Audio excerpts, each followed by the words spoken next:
انسان دوستوں، السلام علیکم۔ اللہ کے نام کے ساتھ جس کی رحمت پرجوش اور شفقت رحیمی ابدی ہے۔ ادبی لطیفے سلسلہ نمبر 30۔ لطیفے گفتگو کا حسن ہوتے ہیں۔ سید انشاء اللہ خان انشاء، شاعر مصنف، پیدائش دسمبر 1752، وفات 19 مئی 1817۔ آپ ایک موقع پر اپنے گھر میں ننگے سر کھانا کھا رہے تھے۔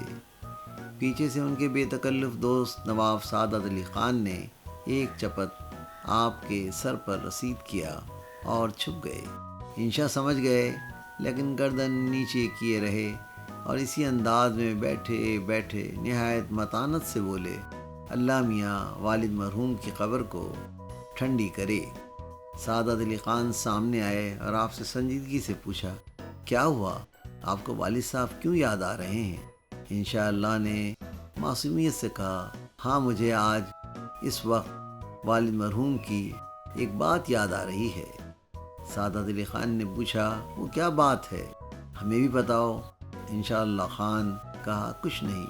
سعادت علی خان کا تجسس بڑھا اور پھر اصرار کیا، یار بتاؤ تو صحیح کیا بات ہے۔ تو انشاءاللہ بولے، والد صاحب مرحوم فرمایا کرتے تھے کہ ننگے سر کبھی کھانا نہ کھاؤ ورنہ شیطان چپت مارتا ہے۔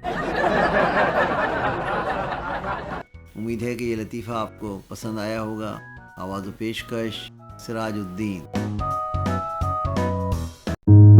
ویڈیو پسند آئی ہے تو لائک کیجئے، چینل کو سبسکرائب کیجئے تاکہ آپ کو میری نئی ویڈیو کا نوٹیفیکیشن بر وقت مل سکے۔ شکریہ۔